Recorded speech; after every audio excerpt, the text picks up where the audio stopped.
Hey hey hey, bonjour à tous, j'espère que vous allez tous bien. Et aujourd'hui on se retrouve dans une nouvelle vidéo pour l'alphabet Superset. Pour la 31e semaine de l'alphabet Superset, j'ai réalisé 2 illustrations en un week-end encore une fois. Et à l'heure où j'enregistre ce voice-over, il me manque encore une illustration à faire pour pouvoir faire la vidéo. J'ai pris du retard car on a fait un grand ménage dans ma maison et ça a pris pas mal de temps. Enfin bref, ce n'est que des excuses.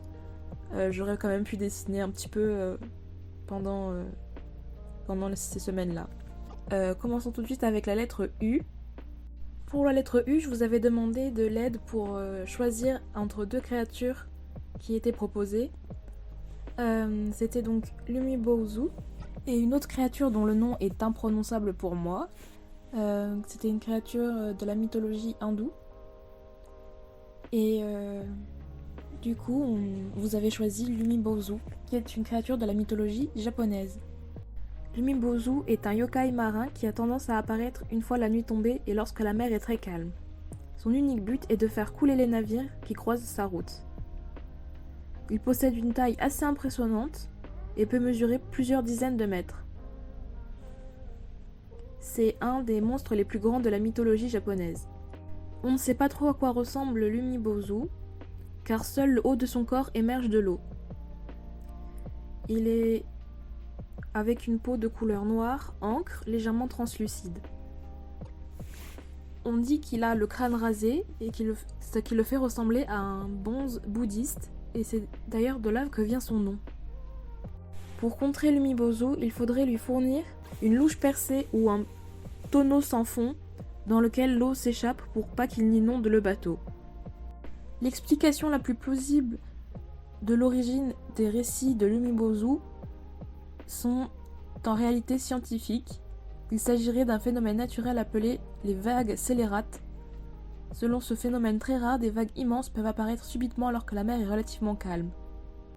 Pour l'illustration, je l'ai faite à l'aquarelle principalement. Ensuite, j'ai rajouté un peu de gouache et un peu de néocolore. J'ai commencé par faire des sortes de lampes japonaises rouges en faisant la lumière jaune du bateau, parce que c'est un bateau, et bien sûr, comme c'est une créature japonaise, il faut que ce soit japonais. Et du coup, j'ai bien galéré à faire le bateau, parce que je sais pas très bien dessiner les bateaux. Voilà. Et après, j'ai fait un fond bleu, j'ai fait les bordures en jaune fluo, pour pouvoir faire des étoiles pour rappeler que la créature apparaît la nuit. Et ensuite, j'ai rajouté quelques détails hors caméra avec des néocolores et des crayons de couleur. L'illustration en soi, je trouve qu'elle aurait pu être mieux, mais bon, je l'aime bien quand même. Et puis, je vous invite à rester jusqu'à la fin de la vidéo pour voir le résultat final, parce que le résultat final n'a rien à voir avec... Enfin si, mais c'est un peu mieux le résultat final que l'illustration en elle-même, que j'ai faite en vidéo. Donc on passe toujours la même semaine, donc la 31e semaine, j'ai fait la lettre V. Et j'ai donc fait le ver de Lambton. Donc c'est une créature issue du folklore anglais. Et l'histoire m'avait beaucoup intéressée. Et du coup j'ai décidé de l'illustrer. Parce que j'ai trouvé ça intéressant. Et il y avait d'autres...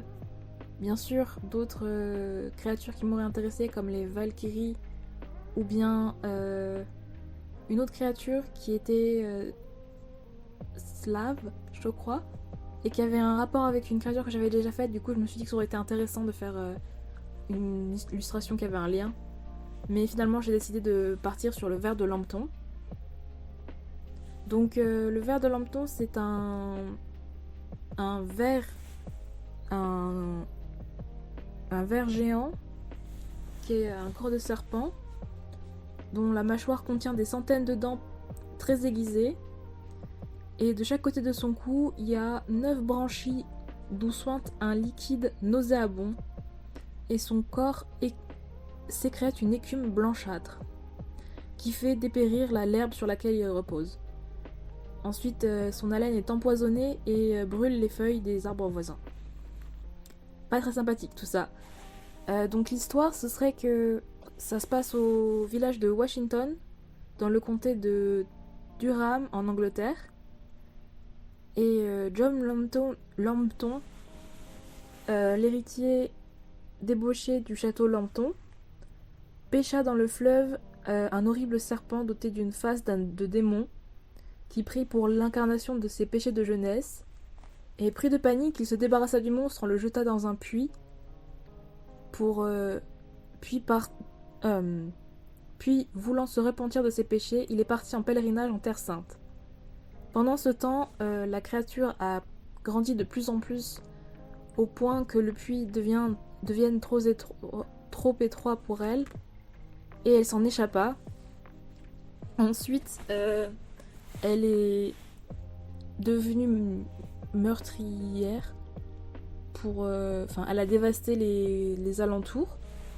Les habitants furent forcés de s'enfermer chez eux, craignant la malédiction du ver géant. Lorsque John Lambton fut de retour, horrifié par la vision de la colline entourée des anneaux du serpent, il se décida de le mettre à mort. Et grâce à une vieille sorcière, il a appris la technique pour le tuer, avec une armure spéciale dotée de lames tranchantes. Mais il y avait aussi une condition. Après l'avoir tué, il devait assassiner la première personne qu'il rencontrerait pour éviter que la malédiction ne s'abatte sur sa descendance. Mais du coup, lorsqu'il a tué le monstre, il a croisé son père et il voulait pas tuer son père, du coup il a tué son chien, le plus fidèle, en espérant que ça suffirait à éviter la malédiction. Sauf que ça n'a pas suffi et du coup pendant 9 générations, ses héritiers moururent dans d'atroces souffrances. C'est l'histoire et je me suis dit que j'allais représenter pour l'illustration un arbre généalogique de toutes les personnes de ces générations qui ont suivi John Lambton pour les montrer qui étaient morts dans d'atroces circonstances. J'ai fait de nombreux portraits ovales barrés d'une croix rouge. Et j'ai fait en sorte que la bordure du dessin soit le vert qui entourait les portraits des gens qu'il a maudits. Et voilà. Donc pour l'illustration, je l'ai fait à l'aquarelle également avec des Neocolor Caran-d'Ache et je crois que c'est tout. Et voilà. J'aime beaucoup le concept de cette illustration, j'aimerais bien la refaire plus propre avec des vrais portraits et voilà.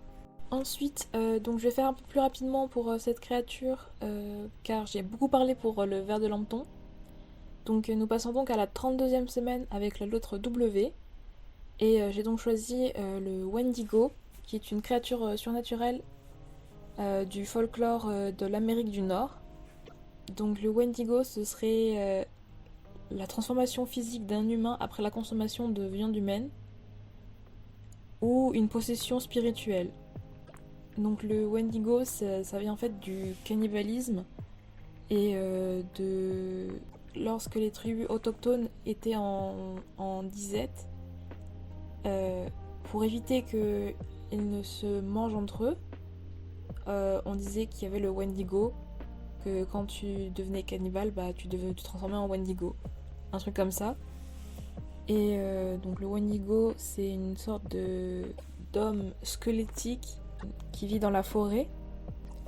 Et voilà, à peu près pour le Wendigo. L'illustration. Je n'avais pas trop d'infos sur l'apparence du Wendigo.